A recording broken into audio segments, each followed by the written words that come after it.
नमस्कार दोस्तों, DS knowledge YouTube channel में आप सबका स्वागत है।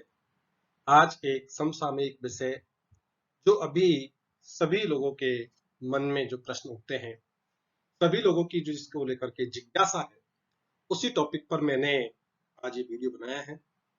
वैक्सीन हमें कैसे सुरक्षा प्रदान करती है? वैक्सीन के बारे में लोगों में बहुत सी भ्रामक तथ्य हैं उनके बारे में। इसी तरह एंटीजन, एंटीबॉडी क्या है? ये कैसे काम करती है हमारे शरीर के अंदर, इसको सरल भाषा में मैंने आपको जितना मुझे नॉलेज है, मैंने बहुत सी जगह से, बहुत से रिसर्च से लेकर के, बहुत सी बुक्स से लेकर के, बहुत से वीडियोस से लेकर के मैंने आपको अच्छी से अच्छी और सही से सही जानकारी देने का प्रयास किया है। फिर भी आपको राज्य सरकार और भारत सरकार की गाइडलाइन और डॉक्टरों के द्वारा समय समय पर जारी की गई गाइडलाइनों की आपको पालना करनी है। मैंने ये वीडियो आपको कुछ जानकारी, कुछ भ्रामक तथ्यों को मिटाने के लिए, लोगों के मन में जो वैक्सीन के प्रति डर है उसको निकालने के लिए कि भी कैसे हमें वैक्सीन सुरक्षा प्रदान करती है, इस संबंध में ये वीडियो मैंने बनाने का प्रयास किया है। यथासंभव बहुत ही सरल और सहज भाषा में आपको समझाया है। आप इस वीडियो को अंत तक देखें। आपको वीडियो पसंद आए और आपको लगे कि ये और लोगों के लिए भी बहुत ही जानकारी है, महत्वपूर्ण है, जानकारी देने वाला है, तो आप इसको शेयर जरूर करें। सबसे जो महत्वपूर्ण अभी वर्तमान में जो सबसे ज्यादा चर्चा, देखिए वैक्सीन क्या है? वैक्सीन का ये काम है कि नकली एंटीजन देकर या एंटीजन का हल्का रूप देकर पहले से ही एंटीबॉडी तैयार कर दी जाती है। यानी हमारे शरीर में पहले से ही एंटीबॉडी तैयार कर दी जाती है। इसका क्या फायदा होता है कि जब असली हमलावर यानी असली एंटीजन हमारे शरीर में आए तो एंटीबॉडी उसे आसानी से कंट्रोल कर सके। दरअसल होता क्या है कि वैक्सीन के द्वारा हमारे शरीर के अंदर नकली एंटीजन या कोरोना भेजा जा रहा है, तो जैसे ही वो हमारे शरीर के अंदर जाता है तो हमारा शरीर का इम्यूनो सिस्टम उससे लड़ने के लिए एंटीबॉडी तैयार। अब हमारे शरीर के अंदर पहले एंटीबॉडी तैयार होगी तो इसका फायदा क्या होगा कि जब असली यानी असली कोरोना वायरस जब हमारी बॉडी के अंदर आएगा या आक्रमण करेगा तो पहले से ही एंटीबॉडी हमारे शरीर के अंदर है जो उस कोरोना वायरस को आसानी से कंट्रोल कर सकती है, उसको नष्ट कर सकती है। वैक्सीन का मुख्य कार्य यह है कि हमारे शरीर में नकली एंटीजन यानी कोरोना भेजकर उसके प्रति हमारे शरीर में एंटीबॉडी का निर्माण हो जाए, जिससे कि जब असली एंटीजन यानी असली कोरोना वायरस आए तो उसका मुकाबला कर उसे नियंत्रित कर सके और हम सुरक्षित रह सके। ये वैक्सीन का जो है मुख्य कार्य है और इसीलिए वैक्सीन बहुत जरूरी है। वैक्सीन क्या है? बहुत से लोग पूछते हैं कि क्या ये गारंटी है कि वैक्सीन लगने के बाद में जो है आदमी को कोरोना से खत्म नहीं होगा?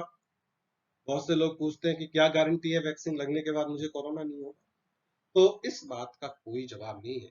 इसका जवाब ये है कि हम हेलमेट लगा करके मोटरसाइकिल चलाएंगे और अगर दुर्घटना होती है तो हमारे बचने की संभावना बहुत अधिक है। हम कार में बैठे हैं, सीट बेल्ट लगाएंगे तो हमारे एयर बैग लगे हुए हैं कार में, तो सीट बेल्ट लगाते हैं, एयर बैग लगे हुए हैं गाड़ी में, तो कार दुर्घटना होती है तो हमारे बचने की संभावना अधिक है।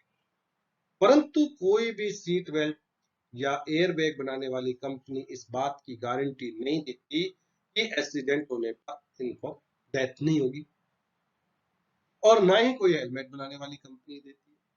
हाँ, इतना है कि जिस तरह हेलमेट के लगाने से, सीट बेल्ट के लगाने से बचने की संभावना अधिक है, उसी प्रकार से वैक्सीन लगाने से कोरोना की वजह से बचने की संभावना अधिकतम है।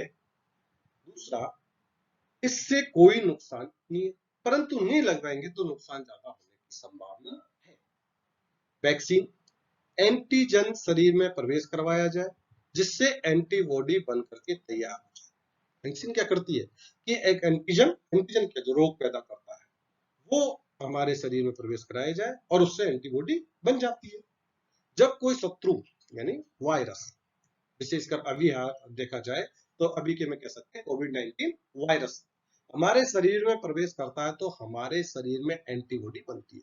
जैसे वायरस हमारे शरीर में जाएगा तो क्या बनेगी? एंटीबॉडी बनेगी। पर कभी-कभी क्या होता है कि शत्रु यानी अभी के हाल के संदर्भ में देखा जाए तो कोविड का वायरस इतनी तेजी से हमारे शरीर में जाता है कि जब तक एंटीबॉडी बनती है उससे पहले उस वायरस की मात्रा इतनी अधिक हमारे बॉडी के अंदर हो जाती है कि एंटीबॉडी उसको कंट्रोल ही नहीं कर पाती और वायरस का आक्रमण इतना तेज होता है कि वो हमारी बॉडी के अंदर जो बहुत से अंग है उनकी कार्य प्रणाली को प्रभावित कर देता है। जैसे कोरोना के अंदर जो कोविड वायरस है वो फेफड़ों को खराब कर देता है। तो ये क्या हुआ कि वायरस का हमला इतना तेज था कि एंटीबॉडी जो है उसको कंट्रोल नहीं कर सकी, उसको नियंत्रित नहीं कर सकी, इसलिए वो हमारे फेफड़ों को या अन्य अंगों को प्रभावित कर देता है। जब वैक्सीन क्या करती है, वैक्सीन ऑलरेडी हमारी बॉडी के अंदर इतने एंटीबॉडीज पैदा कर देती है कि जैसे ही भारी मात्रा में भी अगर कोविड का वायरस आता है तो उसको कंट्रोल कर देती है। अब देखिए बहुत से लोगों में भ्रामक स्थिति है कि वैक्सीन लगवाने के बाद में कितने दिन बाद में हम सुरक्षित हो जाते हैं या क्या हो जाते हैं। हमारी बॉडी के अंदर एंटीबॉडी बनने में 14 दिन का समय लगता है। परंतु कभी कभी क्या होता है कि कोविड-19 में वायरस 14 दिन से पहले ही काम तमाम कर देता है। यानी वैक्सीन लगवाए 14 दिन नहीं हुए, उससे पहले ही कोविड का अटैक हो गया। तो क्या हुआ, हमारे अंदर जितने पूरे एंटीबॉडीज बनने थे वो एंटीबॉडीज बने नहीं, और बने नहीं तो वो क्या हुआ, हमारे ऊपर कोरोना का असर ज्यादा हो जाता है। इसलिए जब कोविड नहीं हो उससे पहले ही जब हम वैक्सीन लगवा लेते हैं तो उन 14 दिनों में हमारे अंदर एंटीबॉडीज बन जाती है। एंटीबॉडी है वो हमारे शरीर को सुरक्षा प्रदान करने का काम करता है। विभिन्न रिसर्च इस वैक्सीनों के ऊपर हुई है। विभिन्न कंपनियों के द्वारा, बहुत सी मेडिकल संस्थाओं के द्वारा, ब्रिटेन की लेसेंट संस्था के द्वारा, भारत की बहुत से सर्वे के द्वारा ये पाया गया है कि वैक्सीन की दोनों डोज लगने के बाद में कोविड-19 के कारण डेथ होने की संभावना बहुत कम हो जाती है, या यूं कहें कि लगभग 0.001% से भी कम डेथ रेट है दोनों वैक्सीन डोज लगने के 14 दिन के बाद में। ये इन वैक्सीन के ऊपर जो काम हुआ है, सर्वे हुआ है, उसके तथ्य के आधार पर ये जानकारी आपको दी है कि दोनों डोज लगना है और दोनों डोज लगने के 14 दिन के बाद में एंटीबॉडी इतनी तैयार हो जाती है कि कोविड की वजह से कैजुअलिटी होने की संभावना बहुत कम हो जाती है। इसलिए वैक्सीन लगवाएं, जब भी अपनी बारी आए वैक्सीन जरूर लगवाएं, लोगों को भी वैक्सीन के प्रति जागरूक करें। जो लोग ये बात करते हैं वैक्सीन से कुछ नहीं होता, वैक्सीन से फर्क नहीं पड़ता, ऐसी भ्रामक जानकारियों से हमें दूर रहना चाहिए, क्योंकि ये कोरोना इतनी जल्दी जाने वाला नहीं है। जो ऐसी बीमारी आई है वो लंबे समय तक रही है और उन्हीं के साथ रहना है। तो वैक्सीन ही हमारे लिए इसके बचाव का सबसे प्रमुख हथियार है। अब देखिए इम्यूनो सिस्टम क्या है, जो हमारे शरीर, ऑर्गन या सेल का समूह जो हमारी बॉडी में घुसे हुए फॉरेन पार्टिकल क्या हुआ, बाहर का वायरस हुआ, फंगस हुआ, बैक्टीरिया हुआ, इनको पहचान कर उसे मार देता है।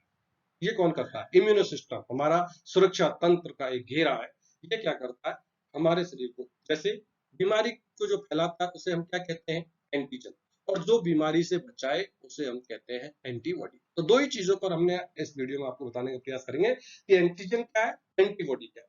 तो जो बीमारी फैलाता है वो एंटीजन, और जो बीमारी से बचाए वो एंटीबॉडी।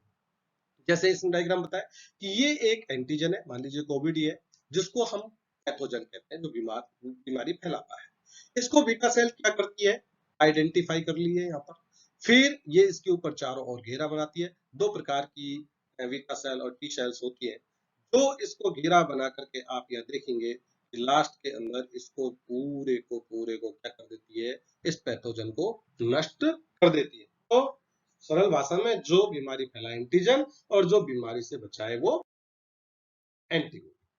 एंटीजन ये से हम पैथोजन भी क्या है, जैसे वायरस है आपके, बैक्टीरिया है, फंगस है, जैसे अभी ब्लैक फंगस और व्हाइट फंगस की बीमारी अभी आ रही चल रही है वर्तमान में, इसके ऊपर भी मैं एक वीडियो बनाने का प्रयास करूंगा कि पैथोजन का वो हिस्सा जो हमारे लिए घातक होता है। जैसे ये एक पूरा कोविड का पैथोजन इसका है, कोरोना का डायग्राम, ये एक पूरा क्या है, पैथोजन है, जहां आपने लिखा है pathogen.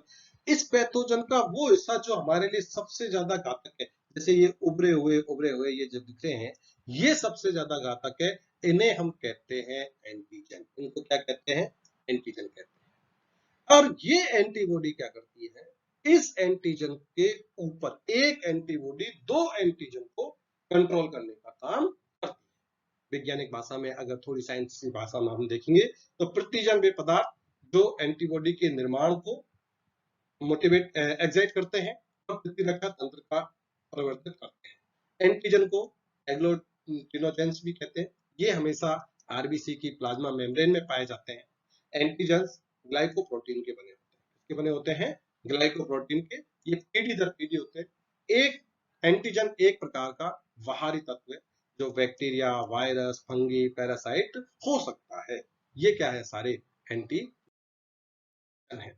Antigen bacteria, virus, fungi, ये सरफेस, इनकी सरफेस पर मौजूद होता है। जैसे ये कोविड वायरस है, इस वायरस की जो सरफेस है ऊपर पर, ये जो इस तरह के दिखाए हैं, ये सारे के सारे क्या है? एंटीजन है, जो प्रोटीन और कार्बोहाइड्रेट के बने होते हैं। एंटीजन इम्यून सिस्टम को इंडिकेट या उत्तेजित करता है एंटीबॉडी बनाने के लिए। देखिए एंटीजन क्या करता है, हमारे जो सुरक्षा तंत्र है उसको उत्तेजित करता है एंटीबॉडी बनाने के लिए, उससे लड़ने के लिए। और जब कोई फॉरेन पार्टिकल यानी एंटीजन, वायरस, बैक्टीरिया हमारे शरीर में बीमारी पैदा करता है, तो जो है वो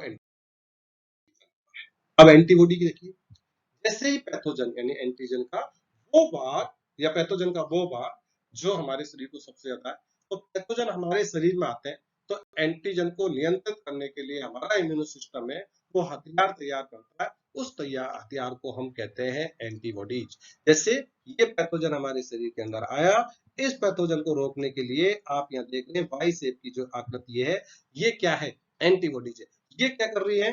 इसको कंट्रोल करने का काम कर रही है। आप यहाँ देखेंगे, देखिए इसको ढूंढा, इसके पास गई और इसमें इन्होंने 2 नंबर के डायग्राम में आप देख रहे हैं, एंटीबॉडी ने एंटीजन को जकड़ लिया या पकड़ लिया। इसके चारों ओर इन एंटीबॉडीज ने एंटीजन के घेरा बना लिया और फिर आप यहाँ देखेंगे कि यहाँ पर आकर के एंटीजन है वो एंटीबॉडीज को घेर करके और नष्ट करने का काम करती है। ये एंटीबॉडी एंटीजन को नियंत्रित करती है। यदि एंटीबॉडीज एंटीजन को नियंत्रित, अब देखिए होता क्या है कि जैसे इस 2B के अंदर स्ट्रक्चर में हम देखें कि एंटीजन ने एंटीबॉडी ने एंटीजन यानी इस पैथोजन को क्या कर लिया? कंट्रोल कर लिया। अगर ये कंट्रोल कर लिया तो हम सुरक्षित हैं, क्योंकि वो हमारे ऊपर, हमारे जो अंदर की जो सेना है यानी एंटीबॉडी है, उसने जो बाहरी आक्रमण हमारे ऊपर किया, एंटीजन ने उसको कंट्रोल कर लिया, हम सुरक्षित। परंतु कई बार होता क्या है कि ये एंटीजन इतनी भारी संख्या में हमारी बॉडी के अंदर आते हैं कि हमारे जो सुरक्षा तंत्र के द्वारा जो एंटीबॉडी बनाई जाती है, जिस तरह से इस डायग्राम के आप देखोगे, वो उनके कंट्रोल में ही नहीं।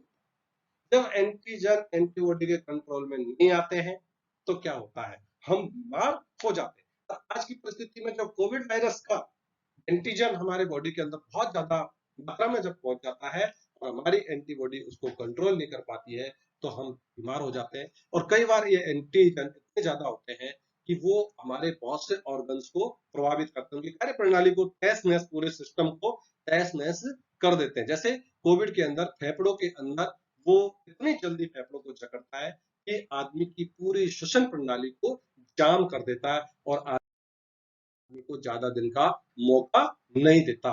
इनको जो है एग्लूटिन्स भी कहते हैं। ये रुधिर के प्लाज्मा या सीरम में पाए जाते हैं। एंटीबॉडी है वो वाई शेप की होती है, जो बॉडी के इम्यून सिस्टम द्वारा निर्मित होती है। ये हानिकारक एंटीजन को पहचान कर मार देती है। एंटीबॉडी क्या करती है? जो हानिकारक हमारे शरीर के लिए है एंटीजन, उसको पहचान करके मार देती है। हमारी एंटीबॉडी रक्त में मौजूदा लिम्फोसाइट द्वारा बनता है और लिम्फोसाइट है वो बोन मैरो के अंदर बनता है। देखिए लिम्फोसाइट 2 प्रकार के होते हैं, एक वी सेल और एक जो है टी सेल। वी सेल यानी एंटीबॉडीज के अंदर 2 प्रकार के लिम्फोसाइट, एक वी सेल और एक टी सेल। ये वी सेल तो एंटीजन को पहचानता है, ये देखिएगा आप, ये वी सेल है, ये तो क्या कर रहा है, एंटीजन को पहचान लिया कि भाई हमारे शरीर के अंदर ये फला फला कोविड वायरस आया है या अन्य वायरस आया है, हमारे शरीर के लिए घातक है, उसको पहचानता है। और टी सेल उसको, ये देखिए टी सेल इसके अंदर चारों ओर से घेरा बना करके और इसको मारने का काम करते हैं। जैसे ही पैथोजन हमारे शरीर में आता है तो एंटीजन को नियंत्रित करने के लिए हमारा सुरक्षा तंत्र एक हथियार तैयार करता है और उन्हें एंटीबॉडीज कहते हैं, वो एंटीबॉडीज। तो आजकल जो सब जगह चर्चा हो रही है एंटीबॉडीज का निर्माण, एंटीबॉडीज का निर्माण, तो वो एंटीबॉडीज क्या है, वो हमारे सुरक्षा तंत्र है या सुरक्षा घेरा है